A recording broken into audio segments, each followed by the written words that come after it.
Okay, Assalamualaikum. Saya nak tunjuk cara saya buat riliskan gas aircon, kosongkan gas aircon dalam sistem kereta dengan menggunakan balang yang berisi air untuk bebaskan gas tanpa mencemarkan udara. Dengan cara ini selamatlah kalau kita buat cara ni. Lepas tu saya akan sambung, saya akan buat riliskan gas aircon ni menggunakan saluran high side.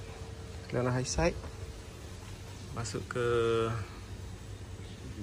pressure meter gauge ni, bahagian high pressure, dan bahagian tengah ni masuk ke dalam balang ni, balang yang berisi air ni. Okay. Sekarang di dekat sini kita open lah. Kita open. Lepas tu kita open ke bahagian ni. Kita keluarkan air. Nampak? Ada bunyi air gas kan? Bunyi air.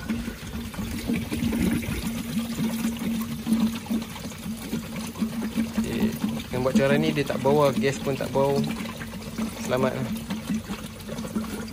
Kalau kita buat direct, yang tu mencemarkan lapisan atmosfera bumi kita ni.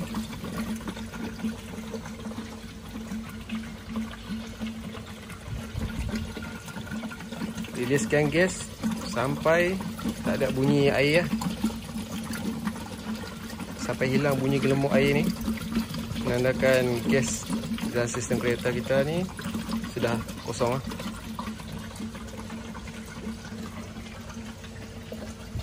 Tujuan saya buat macam ni adalah untuk menggantikan expansion valve.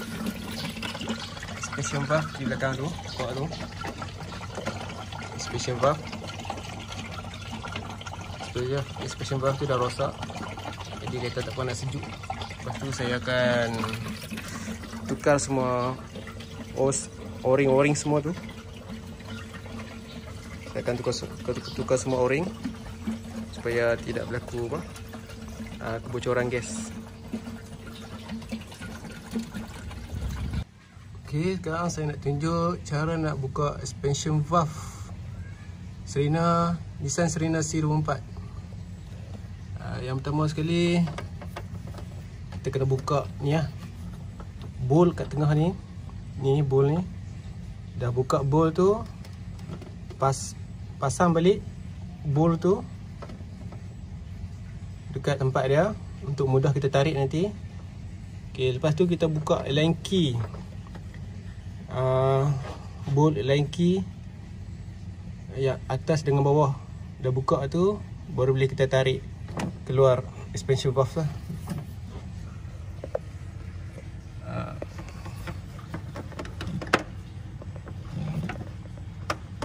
Macam tu lah. Ni expansion valve. Bentuk expansion valve adalah Nissan Serena C24. Saya punya dia rosak ni lah. Buka ni insyaAllah elok boleh lah. Ok, jangan lupa bila kita tukar expansion valve, tukar sekali dengan o-ring dia. O-ring dia ada kat sini, 1, 2. Lepas tu dalam tu, tu 3, 4 nak kena tukar special o-ring. InsyaAllah okey.